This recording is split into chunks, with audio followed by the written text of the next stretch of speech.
मावळमधल्या तळेगाव दाभाडे इथं गौरीची नेत्रदीपक आरास करण्यात आली। काळोखे कुटुंबियांच्या घरी गणपती बसत नसले तरी गौरीचं आगमन होतं। त्यामुळे गौरी आगमनासाठी दरवर्षी वेगवेगळी संकल्पना काळोखे कुटुंबीय राबवतात। यावर्षी काळोखे कुटुंबियांकडून महादेवाचा देखावा तयार करण्यात आला आणि इथला आढावा घेतला आमच्या प्रतिनिधी चैत्राली राजापूरकर यांनी। आणि गौरी पूजनासाठी सुंदर आरास जी आहे ती मावळ तालुक्यामध्ये आपल्याला पाहायला मिळत आहे। काळोखे कुटुंबियांकडून ही गौरीची आरास करण्यात आली। पंचपक्वान्नाचा नैवेद्य आज दाखवण्यात आलेला आहे आणि सुंदर अशी आरास या ठिकाणी करण्यात आलेली आहे।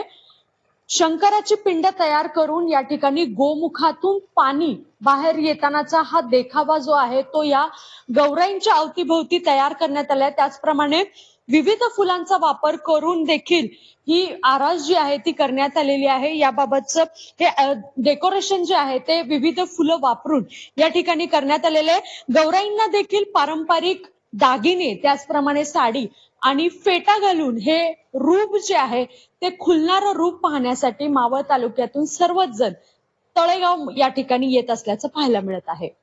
चैत्राली राजापूरकर, झी मीडिया, मावळ।